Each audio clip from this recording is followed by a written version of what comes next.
Assalamualaikum warahmatullahi wabarakatuh. Tabik pun, saya akan membacakan satu cerpen dari kumpulan cerpen saya Perempuan di Rumah Panggung, di mana buku ini pernah mendapat 10 besar Katulistiwa Literary Award pada 2013. Saya akan membacakan cerpen berjudul Tak Ada Kapal Yang Sandar. Ini bicara tentang pribumisasi kaum Cina saat itu. Pada saat digelorakan oleh As'ad Datuk Mudo, pejabat Presiden Republik Indonesia, yang kala itu dia berorasi di Kongres Importir Nasional seluruh Indonesia pada 19 Maret 56. Yang kemudian meletuslah menjadi demo anti Cina yang menjurus kepada radikalisme pada tahun 48 dan malari tahun 73. Tak ada kapal yang sandar. Kapal ke Cina belum sandar saat pelabuhan berembun, pelabuhan panjang. Ayung menurunkan tas koper terbuat dari kulit lembu. Koper besar warna coklat itu ia letakkan di dekat kursi dia duduki. Sebuah bangku lagi ia serahkan ke istrinya. Sebentar lagi kapal datang, katanya. Entah karena tahu jadwal atau cuma meyakinkan istrinya. Ling-ling mengangguk. Peluh di sejenjang lehernya mulai menyungai. Ling duduk setelah menurunkan ransel. Ayung membuka amplop lalu mengeluarkan lembar kertas surat. Itulah surat pendaftaran warga keturunan Tionghoa yang akan pulang ke Cina. Pemulangan orang Cina ke Peking sebab adanya ketegangan antara pemerintah Republik Indonesia dengan RRC, ihwal pribumisasi. Pribumisasi sangat merugikan keturunan Tionghoa. Sudah berabad-abad mereka hidup di Indonesia, masih pula diragukan kewargaan negaranya. Padahal orang Tionghoa lebih dulu hidup di Indonesia, berkawin dan beranak. Bukan seperti Belanda yang datang hanya untuk menjajah dan mengangkut kekayaan dari bumi Indonesia ke Holland. Kita hidup di bumi ini tak ubahnya warga pribumi. Turut berperang mengusir penjajah, ujar simpuk Papa Ayung suatu senja. Saat itu, Ayung masih berusia 16 tahun. Ia tidak begitu paham mengartikan kata-kata Papa. Cuma dari berita-berita di koran berbahasa Cina dikabarkan bahwa sejumlah daerah anti-Cina makin memanas.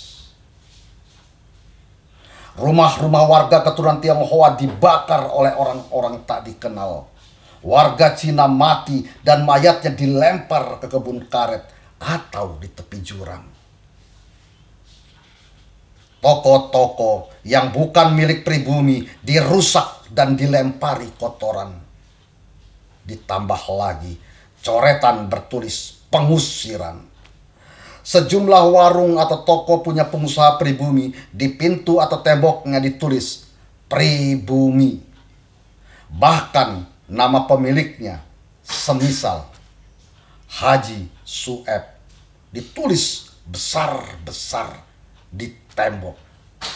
Tetapi toko keluarga Ayung tanpa tulisan apa-apa akhirnya habis dirusak dan isinya dijarah saat malam. Untung seluruh keluarga mengumpet di lantai 2. Kalau tidak, barangkali nyawa mereka dihabisi pula. Dari kejauhan terlihat asap menggumpal hitam di udara. Bau hangus menyeruak kemana-mana. Ayung benar-benar ketakutan. Ingin melawan namun tak akan mampu. Betapapun ia mempunyai keahlian kungfu. Api tak mungkin bisa dilawan dengan api pula, gumamnya. Ia hanya menyaksikan para penjarah mengangkuti barang-barang dari dalam toko, dari persembunyiannya di balik pelapon rumah. Sejak itu Papa amat sedih. Ia dendam dan bersumpah tak ingin hidup di sini lagi. Papa kemudian mengungsi ke Singapura. Cerita Ayung setelah menikahi Ling Ling untuk sehidup semati, baik dalam suka maupun duka. Itu sebabnya waktu pernikahan kita, Papa tidak bisa datang. Aku juga tak tahu keberadaan Papa di seberang sana. Ling Ling memaklumi alasan kenapa ayah suaminya, mertuanya, tak hadir memberikan doa dan restu atas perkawinannya. Selepas tahun 1948 pecah Madiun, Simpuk lari ke Singapura. Para keturunan Tionghoa diburu, seperti komunis memburu lawan politiknya. Simpuk amat sangat ketakutan. Bayangan akan mati dibantai beramai-ramai oleh warga pribumi selalu membuntutinya.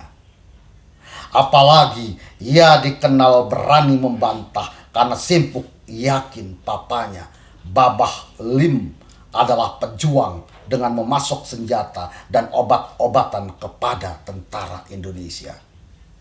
Tetapi setelah 3 tahun merdeka, ia bagai tak punya hak hidup di tanah yang merdeka. Sungguh-sungguh tidak adil. Di mana keadilan? Babah Lim adalah satu dari sekian warga keturunan Tionghoa yang bernasib tidak baik.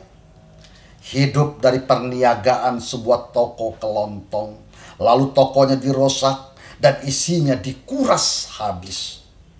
Tak ada yang tersisa.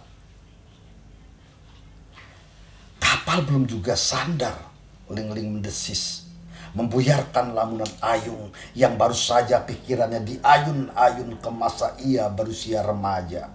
Masa pahit tatkala orang-orang kampung mengatasnamakan pembela pribumisasi merangsak ke dalam kota, membongkar paksa toko-toko warga keturunan disebut WNA, warga negara asing.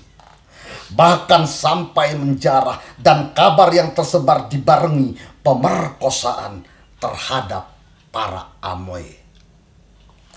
Hampir di seluruh kota atau daerah, kerusuhan yang dipicu anti Cina menggelora. Asap hitam mengepul ke langit biru. Bau amis dari barang atau daging terbakar, entah daging hewan atau manusia, amat menyengat di hidung. Warga keturunan Tionghoa yang memiliki uang segera hengkang ke negara tetangga.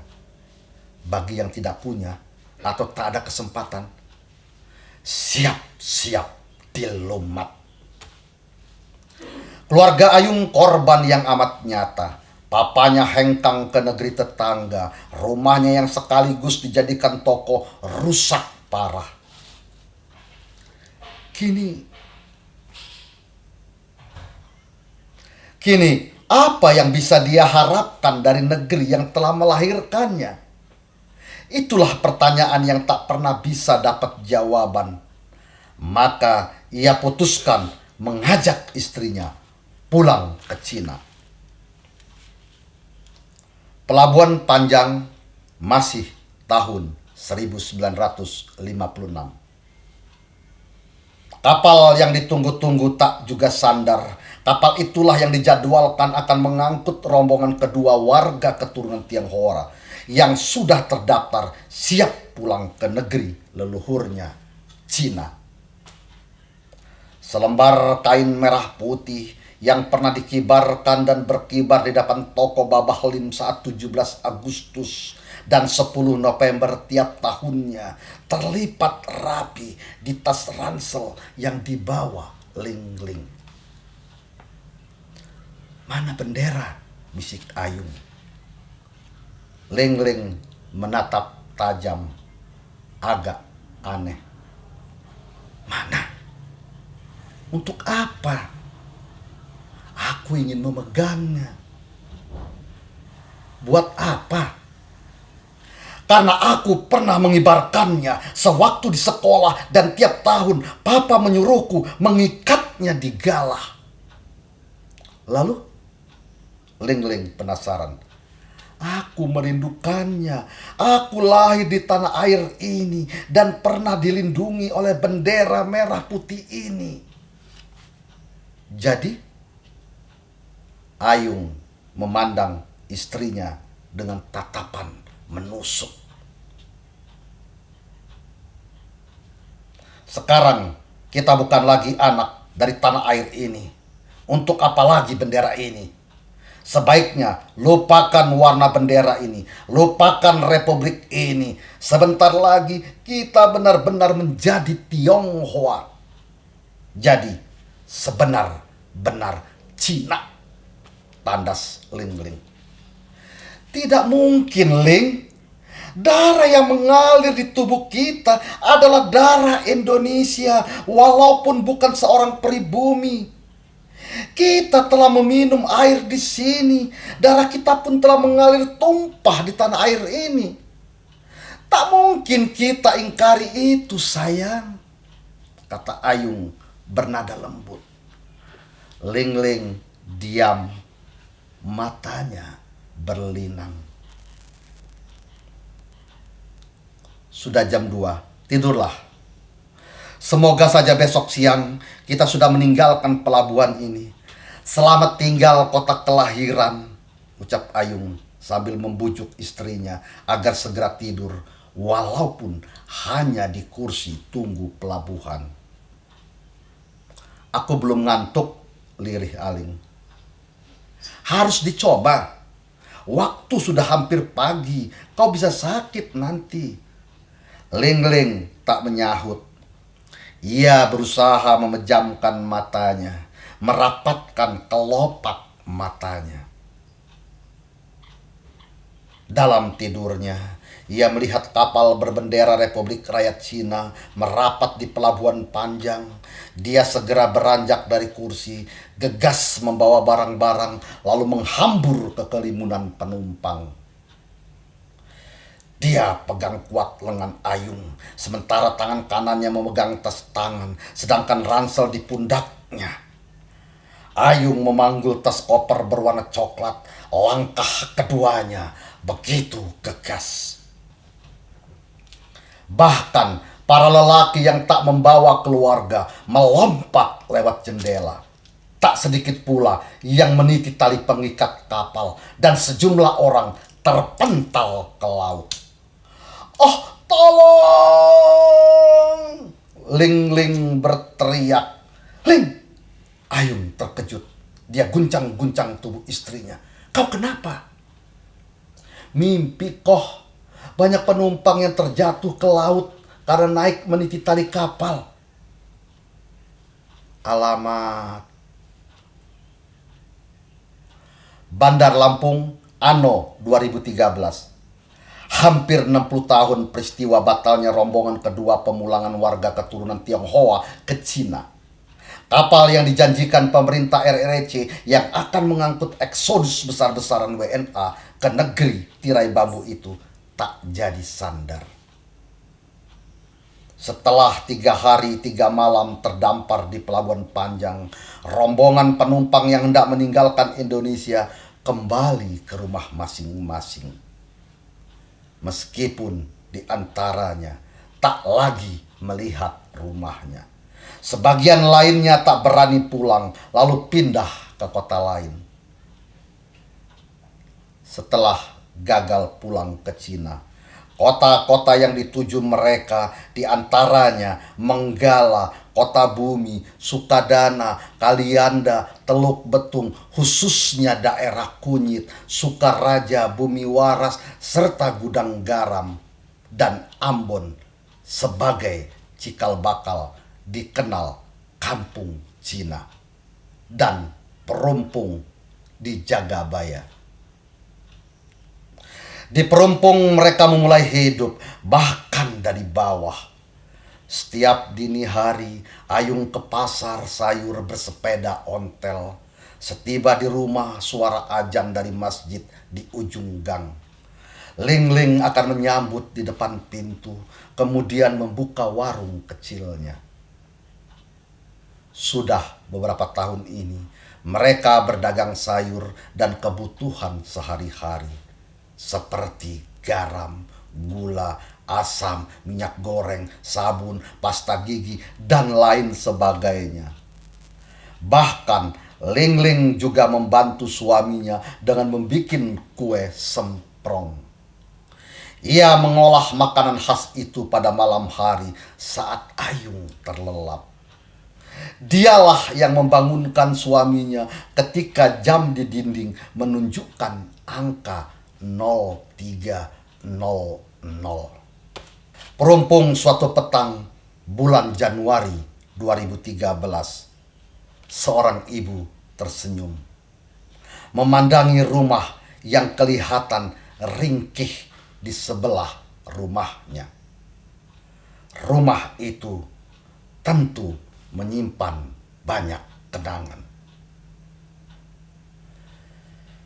Di rumah itu dulu kedua orang tua saya tinggal sampai meninggal, kata ibu itu. Bandar Lampung, 4 Februari 2013. Cerpen ini pernah dimuat di Koran Kedaulatan Rakyat Yogyakarta 16 Juni 2013. Ini cerpen lahir dari cerita kejadian nyata keluarga Tionghoa yang berada di Perumpung, Jagabaya. Wassalamualaikum warahmatullahi wabarakatuh.